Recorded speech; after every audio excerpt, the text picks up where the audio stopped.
நீங்கள் பார்த்து கொண்டிருப்பது உங்கள் ஜாஷ்வா டிவி. சகல ஜனங்களுக்கும் நற்செய்தி.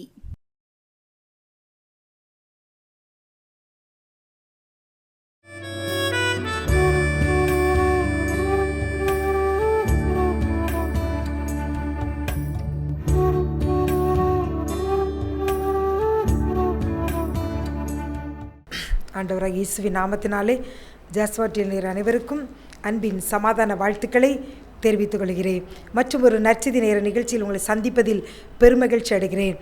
தேவன் தாமே உங்கள் ஒவ்வொருவரையும் ஆசீர்வதித்து அவர் ஆவிக்குரிய வாழ்க்கையிலும் உலகத்துக்குரிய வாழ்க்கையிலும் உங்களை வழிநடத்தி வருகிறார் என்று கர்த்தருக்குள் பெருமை பாராட்டுகிறேன். கர்த்தர் தாமே உங்கள் ஒவ்வொருவரையும் ஆசீர்வதிப்பாராக. கர்த்தருக்குள் நீங்கள் எல்லாரும் ஆசீர்வதிக்கப்பட்டவர்களாக இருப்பீர்கள் என்று நம்புகிறேன். கர்த்தர் தாமே மீண்டுமாக உங்களை ஒவ்வொருவரையும் ஆசீர்வதிக்கும்படியாக அப்படியே நாம் கண்களை மூடி ஜெபிப்போமா? அப்பா பிதாவே, உம்மை துதிக்கிறோம் ஆண்டவரே, சோத்தரிக்கிறோம் அப்பா. இந்த நாளிலும் ஆண்டவரே அப்பா, உங்கள் பிள்ளைகளோடு நீங்கள் என்ன பேச விரும்புகிறீர்? ஆவியானவர் நீர் பேசுவீராக ஆண்டவரே. தகப்பனே ஆண்டவரே, தகப்பனே அப்பா, உங்கள் பிள்ளைகளுடைய கண்ணீர்கள் கவலைகள் எல்லாம் மாறட்டும். ஆவியானவர் கடந்து வந்து எல்லா முகங்களும் அடிக்கிற கண்ணீரை துடைப்பீராக. அற்புதர் இயேசு அற்புதம் செய்வீராக. வார்த்தைகள் வல்லமை உண்டு ஆண்டவரே, அது ஜீவனாய் ஒவ்வொருவர்களும் இறங்கட்டும். இயேசு மூலம் ஜெபிக்கிறோம் நல்ல பிதாவே, ஆமேன் ஆமேன். இந்த நாளிலும் கர்த்தர் உங்களோடு பேசும்படியாக கொடுத்த ஒரு வசனம் சங்கீதம் 121 வசனம் 7. கர்த்தர் உன்னை எல்லா தீங்குக்கும் விலக்கி காப்பார், அவர் உன் ஆத்துமாவை காப்பார். கர்த்தர் உன்னை எல்லா தீங்குக்கும் விலக்கி காப்பார். அப்படின்ட்டு பார்த்தால் நிறைய தீங்குகள் நம்மை சூழ்ந்திருக்கிறது. இந்த உலகத்தில் நம்ம வெளியில் போயிட்டு வீட்டுக்குள்ளே வருது என்பது நிச்சயமே இல்லை. அவ்வளவு விபத்துக்கள் பேப்பரில் எடுத்து பார்த்தோமானால், செய்தித்தாளில் அநேக விபத்துக்கள், அநேக இதில் பார்த்தோமானால் வாலிப பிள்ளைகள் மரணம், அடுத்து நிறைய பஸ்ஸு வேனெல்லாம் மோதி குடும்பமாக அநேகர் 7 பேர் 10 பேர் அப்படி என்றெல்லாம் பார்க்குறோம். அப்படி ஒரு தீங்கு. அடுத்து பார்த்தோமானால் நிறைய வியாதிகள், இப்போ புது வியாதிகள், அப்படிப்பட்ட வியாதிகள் அநேகரை தாக்கியிருக்கிறது. இப்படியெல்லாம் வியாதி இருக்குமா அப்படின்றெல்லாம் சொல்லி நம்ம பார்க்க. அப்படிப்பட்ட வியாதி என்னும் தீங்குகள் நிறைய இப்படிப்பட்ட காரியங்கள் இருக்கிறது. இன்னும் ஒரு பாதுகாப்பே கிடையாது. நான் வெளியில் குழந்தைகள், படிக்கிற குழந்தைகள் வெளியில் சென்று விட்டு வரும்பொழுது கூட பார்த்தோம்னால் அவர்கள் பத்திரமாக வீடு வந்து சேர முடியவில்லை. அப்படியாக தீங்கு நிறைந்த உலகம், பொல்லாத உலகம், சத்துருவினால், அது சத்துருவின் கையில் உலகத்தின் அதிபதியில் விடப்பட்டதுனால அது பொல்லாத கேடு நிறைந்த உலகம், தீங்கு நிறைந்த உலகமாக இருக்கிறது. அதனால் ஆண்டவர் இன்னைக்கு சொல்லுகிறார், எத்தனையோ தீங்குகள் இருக்கிறது, வியாதி, விபத்து, இன்னும் மரணத்துக்கு நேர்வான சூழ்நிலை, பாதுகாப்பற்ற சூழ்நிலைகள். அப்படிப்பட்ட நிலைமையிலிருந்தெல்லாம் ஆண்டவர் சொல்லுகிறார், அப்படிப்பட்ட எல்லா தீங்குக்கும் உன்னை விலக்கி காப்பார் அப்படின்ட்டு சொல்லுகிறது. நீங்கள் உங்கள் பிள்ளைகள் வெளியிடங்களில் படிக்கலாம், இல்லை இப்படியெல்லாம் நடக்கிறதே, என் பிள்ளைகளுக்கு எப்படி பாதுகாப்பு அப்படியெல்லாம் சொல்லிக்கூட நீங்கள் கலங்கி கொண்டிருக்கலாம். கர்த்தர் சொல்லுகிறார், என்று எல்லா தீங்குக்கும் விலக்கி காப்பேன், எல்லா தீங்குக்கும் விலக்கி நான் நிச்சயமாக உங்களை காப்பாற்றுவேன் என்று சொல்லி ஆண்டவர் சொல்லுகிறார். இன்றைக்கு நாம் பார்த்தோமானால் சத்துருவினால் வரக்கூடிய தீங்கு, அதாவது வசனம் சொல்லுகிறது, கெச்சிக்க சிங்கம் போல எவனை விழுங்கலாமோ என்று சொல்லி என்ன செய்கிறான்? பிசாசு சுற்றி திரிகிறான். சத்துருவினால் தீங்கு, அவன் எப்படியாகிலும் இந்த குடும்பத்தில் நுழைந்து விட வேண்டும், இந்த மகளுடைய வாழ்க்கையை அழித்து விட வேண்டும் என்று சொல்லி சத்துரு என்ன செய்கிறான்? அநேக காரியங்களை கொண்டு வந்து போடுகிறான். நம்ம பார்த்தோம்னால் ஒரு குடும்பத்தில் ஒருத்தர் மாத்திரம் ரட்சிக்கப்பட்டவர்களாக இருப்பார்கள், அவர்கள் மாத்திரம் ஜெபித்து கொண்டே இருப்பார்கள். மற்றவர்களாக மனம்போன போக்கில் அவர்கள் செல்ஃபோனில் தவறான காரியங்கள் பார்ப்பது, சினிமா பார்ப்பது, இன்னும் என்னென்னவோ பாவங்கள், களியாட்டுக்கள், பாவத்தை அப்படியே பருகி கொண்டு இருப்பார்கள். அவர்கள் வழியாக சத்துரு என்ன செய்வான்? அந்த குடும்பங்களில் வந்து அவன் அங்கு சிங்காசனம் போட்டு இருந்து ஆட்சி செய்து எல்லாரையும் அவன் அங்கு என்ன செய்வான்? அடக்கி அரசாட்சி செய்து கொண்டிருப்பான். அந்த குடும்பங்களில் நீங்கள் பார்த்தீர்களால் ஒரே தத்தளிப்பு, கண்ணீர், கதறல் அப்படியாக காணப்படும். பிரியமானவர்களே, நீங்கள் ஜெபிக்கிறவர்களாக இருந்தால் அந்த சத்துருவின் கிரியைகளை வசனம் சொல்லுகிறது. எபேசியர் 6 நம்முடைய போராட்டம் மாம்சத்தோடு இரத்தத்தோடு அல்ல, துரைத்தனங்களோடும் அதிகாரங்களோடு அந்தகார லோகாதிபதிகள் வல்லமைகளோடும் போராட்டம் உண்டு. ஒருவேளை நீங்கள் மாத்திரம் உங்கள் குடும்பங்களில் ரட்சிக்கப்பட்டு இருப்பீர்களானால் அந்த ஆவிகளை எல்லாம் நீங்கள் அழித்து ஜெபிக்கும் பொழுது கர்த்தர் அவர்களை எல்லாம் விடுதலை பண்ணுவார். சத்துருவின் கிரியைகள் முற்றிலும் அழிக்கப்படும்.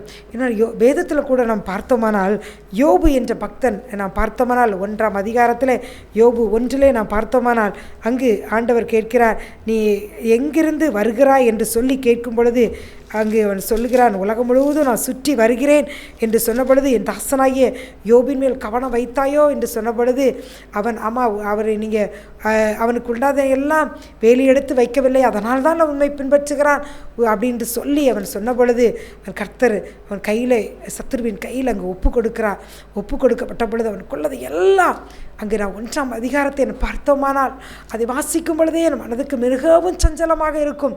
யோபுவை போல வேதனை நாம் நிச்சயமாக நாம் ஒருவரும் கடந்து வந்திருக்க முடியாது. ஒரே நாளிலே அத்தனை சொத்து சுகங்கள் அருமையான பிள்ளைகள் எல்லாவற்றையும் இழந்து, வியாதி அத்தனை இழந்து அப்படியே தலைகீழான ஒரு நிலைமைக்கு அவனுடைய வாழ்க்கை வருகிறது. சத்துருவினால் தீங்கு வருகிறது. ஆனால் இந்த இதிலிருந்து நாம் பார்த்தோமானால் சங்கீதம் 27:5, தீங்கு நாளில் அவர் என்னை தம்முடைய கூடாரத்தில் மறைத்து என்னை தமது கூடார மறைவிலே ஒளித்து வைத்து, அங்கே என்ன செய்ய, கூடாரத்தில் மறைத்து, அடுத்து கூடார மறைவிலே ஒளித்து வைத்து என்னை கண்மலையின் மேல் உயர்த்துவார் என்று சங்கீதக்காரர் சொல்லுகிறார். அப்படித்தான் யோபு சொல்லியிருப்பார். அந்த தீங்கு நாளில் அவர் சொல்லுகிறார், என்னை கொன்று போட்டாலும் அவர் மேலே நம்பிக்கை இருப்பேன். கர்த்தர் கொடுத்தார், அவர் எடுத்தார், அவருக்கு சோத்திரம் என்று சொல்லி யோபு கர்த்தரை அங்கு என்ன செய்கிறார், உயர்த்தி பேசுகிறார். பிரியமானவர்களே, ஒருவேளை உங்கள் வாழ்க்கையிலும் எதிர்பாராத விதமாக ஏதோ ஒரு தீங்கு, வியாதி, பலவீனம், ஏதோ சத்துருவினால் ஒரு இழப்பு சட்டனாக உங்கள் வாழ்க்கையில் சடுதியாய் எல்லாவற்றையும் நீங்கள் இழந்தது போல எல்லா ஒரு நிலைமையில் நீங்கள் கடந்து சென்றிருக்கலாம். நீங்களும் சொல்லுங்கள், யோபுவை போல தீங்கு நாளில் சங்கீதக்காரனை போல அவர் என்னை கூடாரத்தில் அவர் என்ன செய்கிறார், மறைத்து என்னை மறுபடி கூடார மறைவிலே ஒளித்து வைத்து காப்பாற்றுகிற ஒரு தேவன் இருக்கிறார். நீங்கள் உன்னதமான மறைவிற்கு ஓடி வந்து விடுங்கள். இசப்பானுடைய காரியங்களாக இப்படியாக இருக்கிறது, எல்லாம் உமக்கு தெரியும் ஆண்டவரே, நீர் பார்த்து கொள்ளும், என்னுடைய காரியத்தை எல்லாம் உங்கள் மேலே சாட்டி விடுகிறேன் என்று சொல்லி அவர் கரத்தில் நீங்கள் விழும் பொழுது அது சத்துருவினால் வந்த தீங்குக்கு அவர் விலக்கி காப்பார். யோபுவை போல சத்துருவினால் உங்கள் வாழ்க்கையில் தீங்கு வந்ததனால் வாயினால் அவன் பாவம் செய்யவும் இல்லை, தேவனை குறை சொல்லவும் இல்லை. அப்படியாக நீங்களும் தேவனை முறுமுறுக்காதவர்களாய், குறை சொல்லாதவர்களாக நீங்கள் காணப்படுங்கள். ஏன்னால் வசனம் சொல்லுகிறது, நாம் பாடு அனுபவிக்கிறதுக்கு நியமிக்கப்பட்டவர்கள் என்று அறிந்து கொள்ளுங்கள். கொஞ்ச காலம் நாம் பாடுகளை சகிக்க வேண்டும் என்று சொல்லிக்கூட வசனம் சொல்லுகிறது. அதனால் ஏதோ ஒரு விதத்தில் நாம் உடைக்கப்படும் பொழுது, நொறுக்கப்படும் பொழுது நம் தேவனை முறுமுறுக்காதவர்களா, குறை சொல்லாதவர்களா, போதும் இயேசு, அவருக்கு எனக்கு வேண்டாம், நான் உத்தமமாக இருந்தேன் என்று சொல்லி தேவனுக்கு விரோதமாக பேசாதபடி, ஜபத்தை விட்டுவிடாதபடி, ஆலயத்துக்கு போகிறது விட்டுவிடாதபடி, ஊழியத்தை விட்டுவிடாதபடி தேவன்கிட்ட பார்த்து சொல்லுங்க, அவர் என்னை கூடார மறைவில மறைத்து வைத்து, கூடார மறைவிலே மறைத்து வைத்து, ஒளித்து வைத்து என்னை கண்மலை மேல் உயர்த்துவார், தேவன் என்னை உயர்த்துவார் அப்படின்னு சொல்லி நீங்கள் அறிக்கையிடும் பொழுது, அன்று யோபுவை தேவன் கைவிட்டாரா? விடவில்லை. அவர் நண்பர்கள் எவ்வளவோ வசை பாடின பொழுதும் ஆண்டவர் சொன்னார், என் யோபுவை போல நீங்கள் பேசவில்லை, அவன் உங்களுக்காக ஜெபிப்பான் என்று அப்படின்னு சொன்ன பொழுது யோபு அவர்களுக்காக ஜெபித்த பொழுது யோபுவின் சிறையிருப்பு மாறியது. இழந்த எல்லாவற்றையும் இரட்டத்தனையாய் கொடுத்தார் தேவன். அவர் சொன்னார், தேவரி சகலத்தையும் செய்ய வல்லவர், செய்ய நினைத்தது தடைப்படாதுன்னு சொன்னார். அவ்வளவு பாடுகள், எத்தனை வருடங்கள், 42 அதிகாரங்கள் இருக்கிறது. அது எவ்வளவு காலங்கள் நடந்ததோ, எவ்வளவு பொறுமையாக யோபு இருந்திருக்கிறார். பிரியமானவர்களே, ஒருவேளை சத்துருவினால் வாழ்க்கையில் தீங்கு வந்திருந்தாலும் வசனங்களை பிடித்து கொண்டு அவர் என்னை கூடார மறைவிலே ஒளித்து வைத்து என்னை கண்மலை மேல் உயர்த்துவார் என்று சொல்லி, மறைவில் வந்திருக்கிற செட்டையை அடக்கலாம் என்று சொல்லி வந்து விடும் பொழுது அந்த தீங்கிலிருந்து, சத்துருவால் வந்த தீங்கிலிருந்து தேவன் உங்களை காப்பாற்றுவார். அடுத்து நோயினால் வரும் தீங்கு.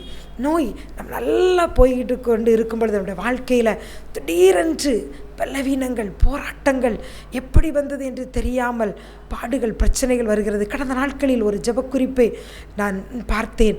அது ஒரு வாலிப மகன், 18 வயது. அவனுடைய பாட்டி வீட்டில் இருந்து அவன் கல்லூரிக்கு சென்று கொண்டிருந்திருக்கிறான்.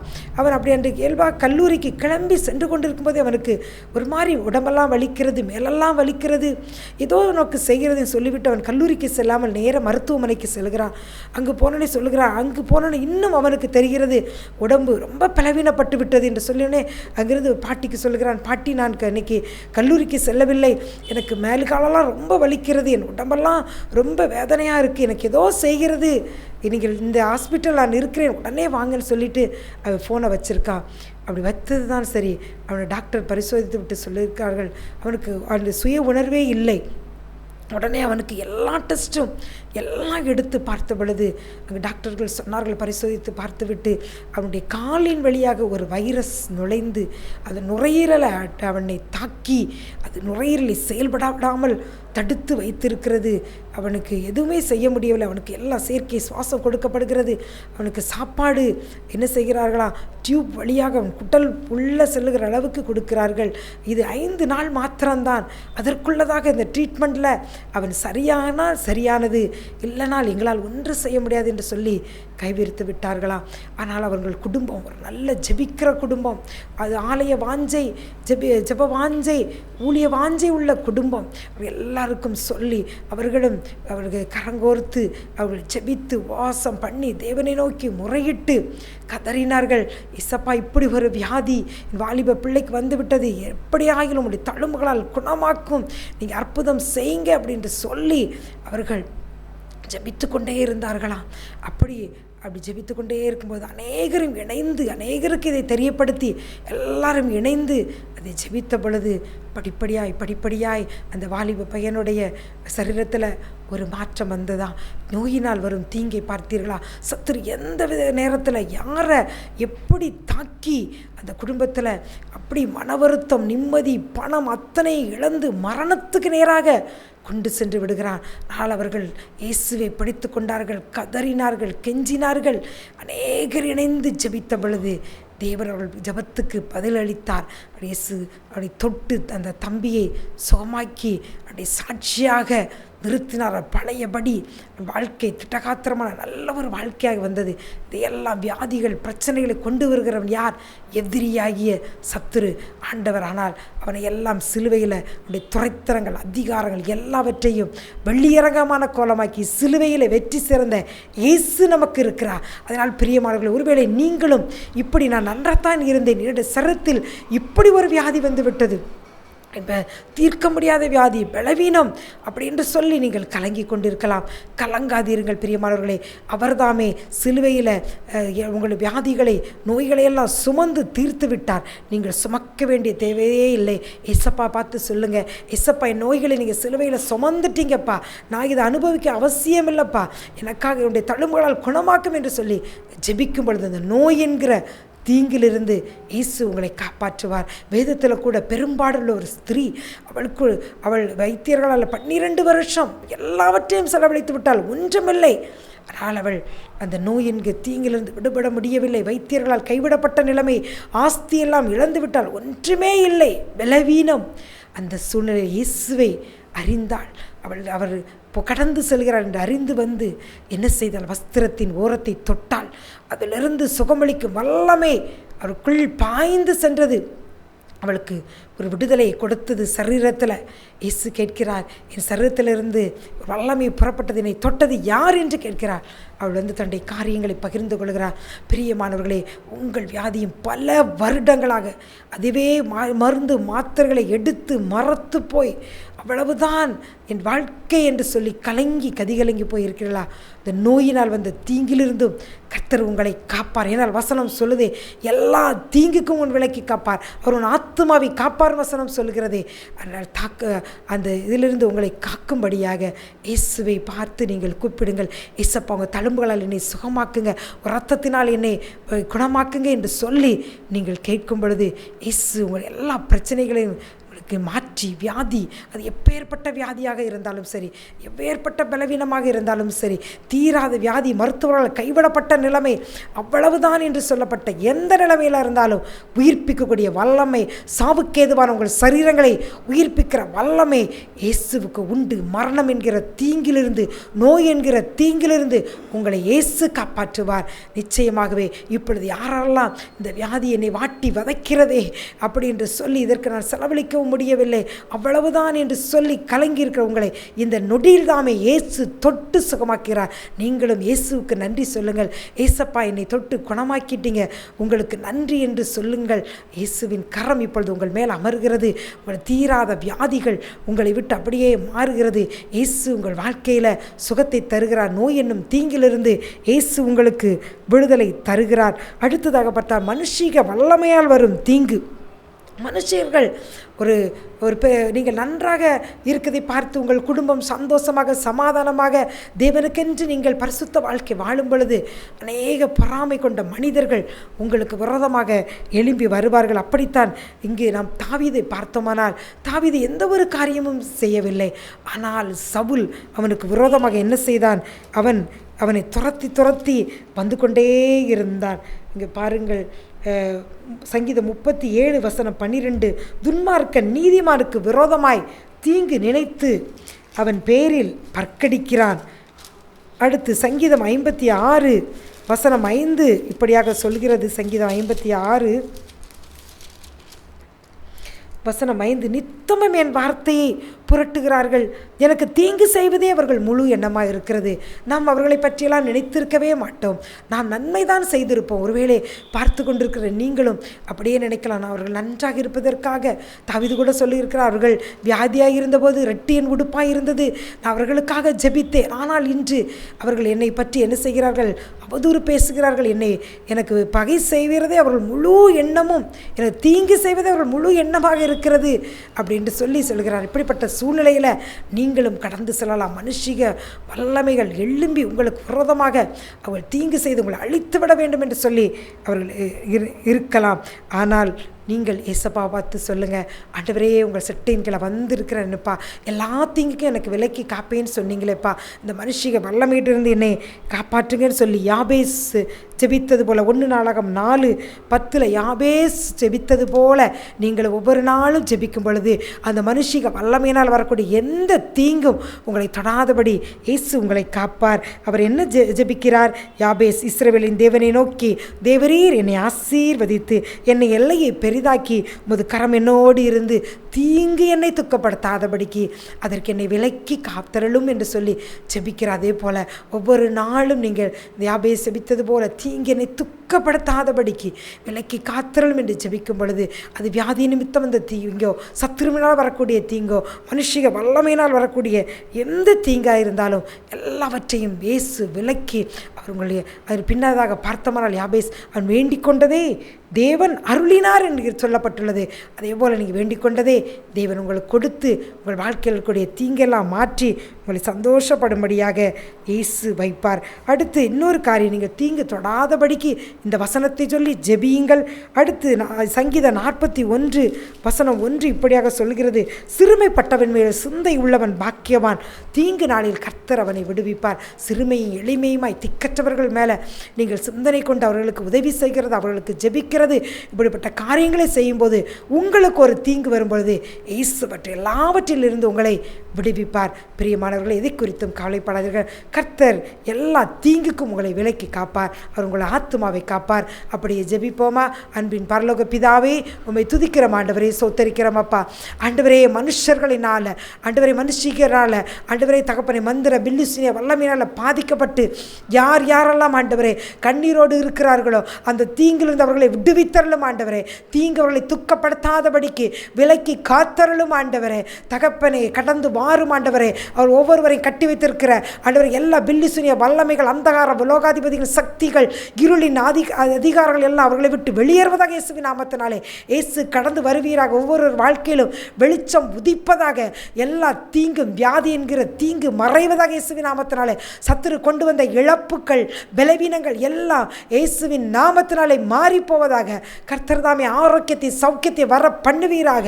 இயேசுவின் மூலம் ஜெபிக்கிறோம் நல்ல பிதாவே.